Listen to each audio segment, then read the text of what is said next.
let's start from the last measure of the third. Oops, hello.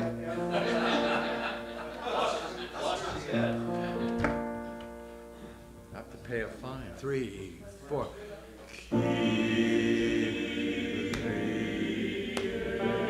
And again, it's still, even though, all right, this part here where all the pieces, all the notes are marching together is what was called, in his period, the familiar style.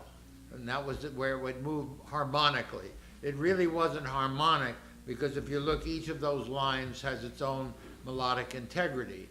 But the fact that all the notes are moving together is called familiar style, as opposed to the other style in the earlier parts of this piece. So now let's start here in this familiar style. Play measure 18, which is the last measure. 1, 2.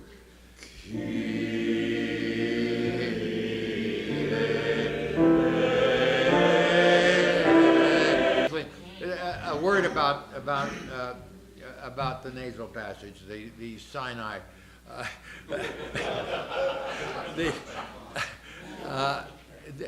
When people talk like this, they say you're talking through your nose. You're not talking through your nose. You've cut off the nasal passage, and you're not talking through it. Today, you hear a lot of women, younger women, who talk like this, and they're not singing through their nose. They're singing without their nose. And you need that nasal resonance in the so-called mask, which is the spongy area behind the nose.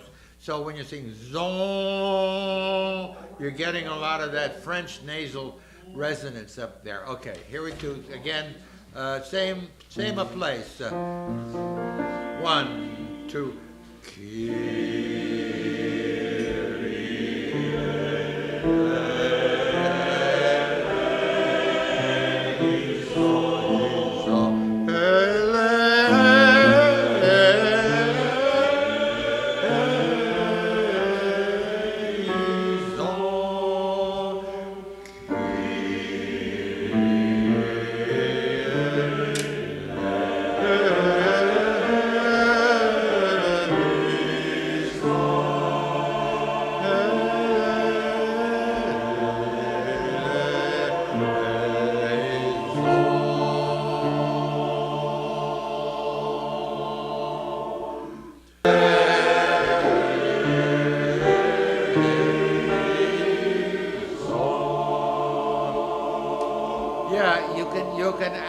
You can actually see the priest's hands go up. Christe ele.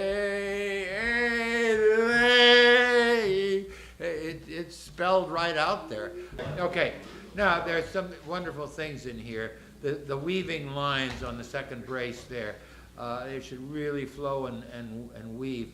Now, but the thing that what I love most is right at the bases. The baritones and the second tenors and basses have this kind of lullaby.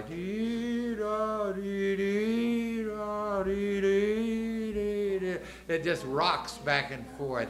It's so gentle and loving.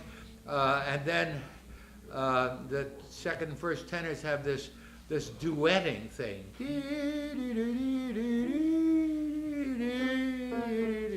And it just duets along there magnificently. And then the end of the third line there, again we go into familiar style with this gestural arms raising to the ceiling. Kyrie eleison, Lord have mercy. And has that gesture. Then it goes into 3, 4, but not faster.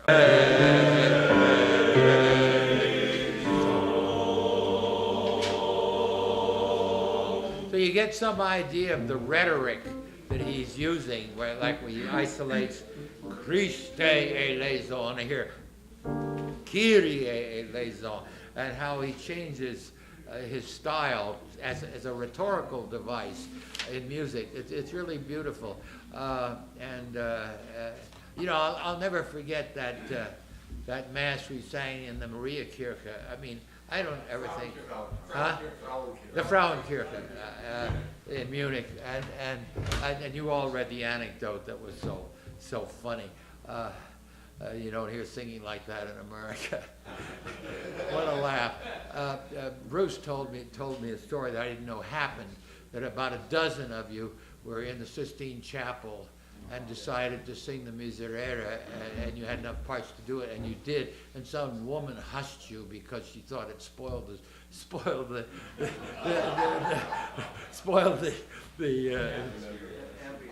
ambiance. I was in the Lincoln Monument, and a Glee Club came in and started singing in the Lincoln Monument. It was beautiful, and the guard comes over, the Forest Service person makes him stop. It's unbelievable. I remember touring in France with Mary, and we went to this a beautiful little church in northern France, and I think what a shame it is that they don't have a musical loop playing of music, so that this church isn't sitting there dead when tourist visitors come. And occasionally you'll encounter a group of visitors that will come from a religious order or a touring group, and they sing their song, their hymn, or whatever they have to sing, and it makes all the difference.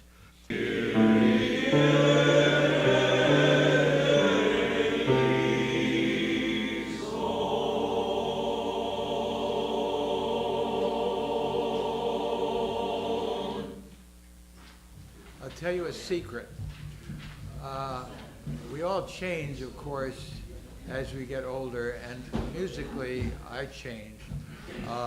For example, when I go to a concert now, and I go to fewer of them, 2 days later, it's recorded, and I hear the piece or the pieces that I focused most on in the right key, just as it was played. And that's kind of wonderful, and it becomes what they call an earworm, which you've probably heard the term, and that's fine for a day or two till something erases it. Well, I've realized now, because I haven't conducted in a long time, I realize now that this is a funny thing to admit, that I am listening to you more. That may sound fine, but because I think when I was younger, I was hearing myself when you were singing, and now I'm hearing more of you. It's a strange difference. I would have been better off then.